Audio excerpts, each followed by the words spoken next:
पर तुम्हें जब भी काम होता है तुम ऑफिस आती हो, आज यहाँ? हाँ, मैं जानती हूँ। दरअसल आपकी बहू ने घर आने के लिए कहा तो मैं घर आ गई। वो दरअसल माँ साहब, इनका हमें फोन आया और इन्होंने हमसे कहा कि इन्हें बहुत जल्दी है, किसी की जिंदगी और मौत का सवाल है। आप बहुत परेशान थी, इनसे आपकी बात हो ही नहीं पाई, तो हमने इन्हें घर पे ही बुला लिया आपसे पैसे लेने के लिए। माफ कीजिएगा इतनी रात को यहाँ आई, पर क्या करती, मरीज की परेशानी ने मजबूर कर दिया था। ठीक है जानकी, पर आइंदा से ध्यान रहे, कोई भी काम क्यों ना हो ऑफिस में ही मिलेंगे, घर पे नहीं। तुम रुको, मैं पैसे लेके आती हूँ।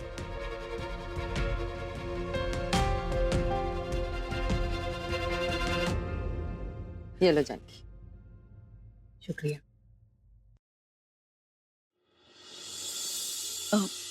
क्या मैं आपसे अकेले में बात कर सकती हूँ? बोलो, क्या बात? जी, वो मुझे पैसे की बहुत जरूरत थी। अरे पर अभी तो माँ साहब ने आपको पैसे दिए। आपकी माँ सब जानती हैं कि मैं किन पैसों की बात कर रही हूँ। ये हमारा दूसरा हिसाब है।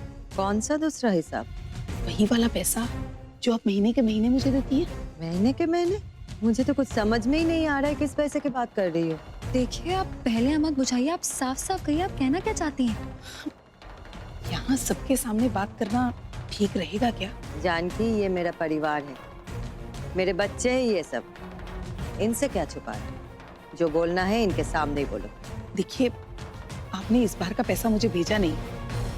मुझे पैसे की बहुत जरूरत है, वरना मैं यहाँ कभी नहीं मांगने आती। आप गोल गोल क्या घुमा रही है बात को? साफ साफ बोलिए ना, कौन से पैसे का हिसाब मांग रही है माँ साहब से? देखिए, आप लोग गलत समझ रहे हैं। अब होनी पे तो किसी का बस नहीं चलता।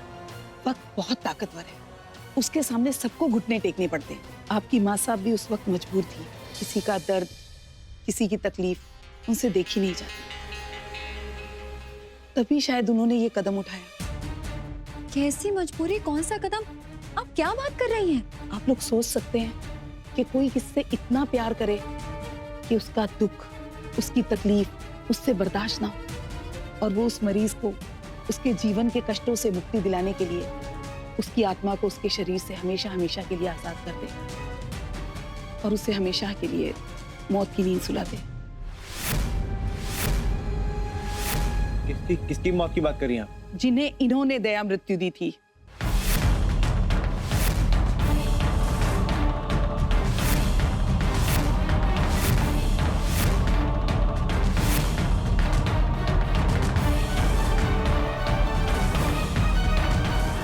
मुक्त कर दिया इन्होंने भावना देवी को संसार के जंजाल से। जानकी!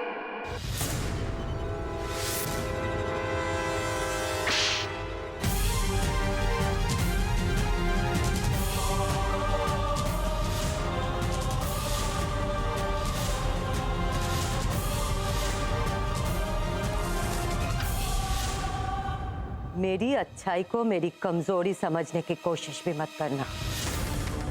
इतनी देर से मैं खामोश हूं तो तुम लगातार कुछ भी बकती जाओगे। सच सच बताओ, ये झूठा इल्जाम लगाने के लिए तुम्हें किसने कहा? कितने पैसों में बिकी हो ये झूठ बोलने के लिए? अभी क्या कह रही है माँ साहब? किसी की जान लेना हैवानियत है।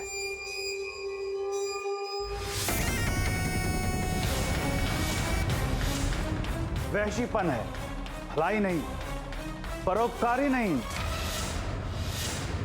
आपकी हिम्मत कैसे हुई यहाँ वापस आने की? धक्के मार के बाहर निकालने के बावजूद भी आपकी अकड़ ठिकाने नहीं आई। अरे जितनी बार आते हैं नया तमाशा खड़ा कर देते हैं। अरे तमाशा तो इस औरत ने किया हम सबके साथ। मैं यहाँ अपना सामान लेने के लिए आया हूँ, ताकि मैं हमेशा हमेशा के लिए यहाँ से चला जाऊं। अरे सबसे पहले एक राह चलती औरत को मेरी बीवी बताकर मेरे बच्चों के सामने मुझे नीचा दिखाया, फिर मुझे कंगाल बताकर उनके सामने पेश किया।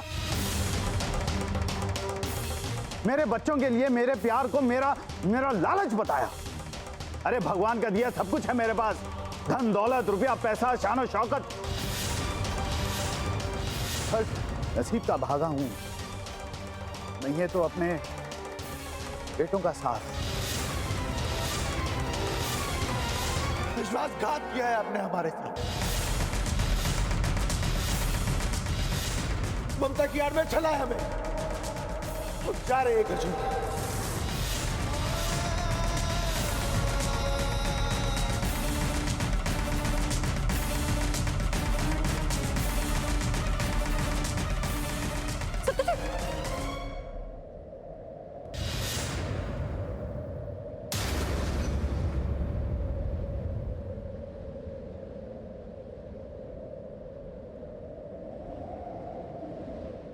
हम जा रहे हैं परी जी, आप चलेंगे हमारे साथ?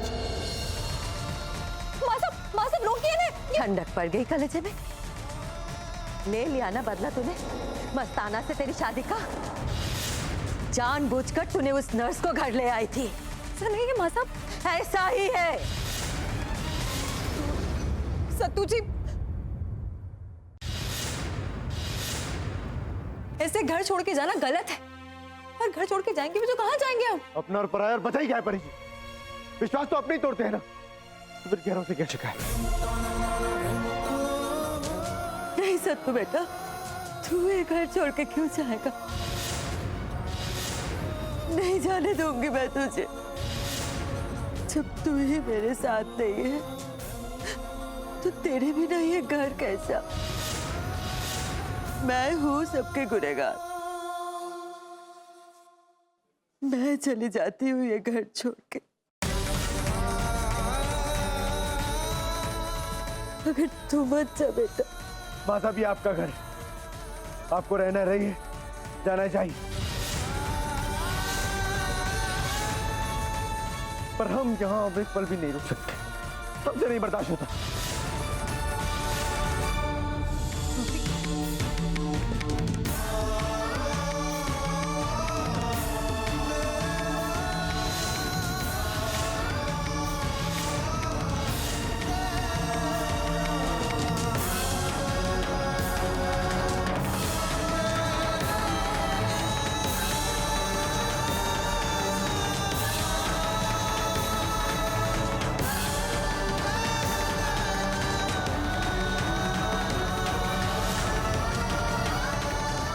आज से इस घर का बंटवारा हो चुका है।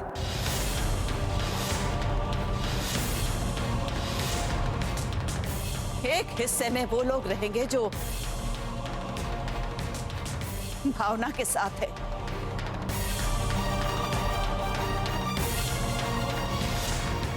और दूसरे हिस्से में वो लोग जो भावना के खिलाफ हैं। जो जहां रहना चाहता है जा सकता है।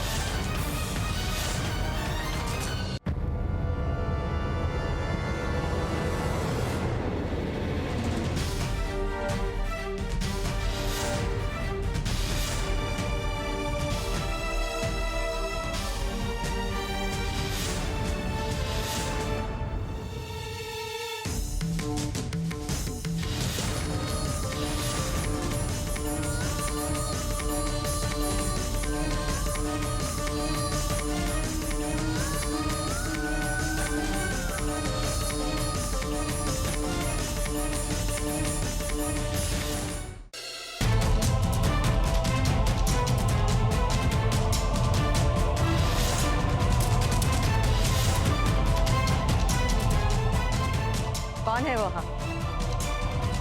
मेरी जगह बैठने की हिम्मत कैसे हुई? मैंने पूछा कौन है वहां?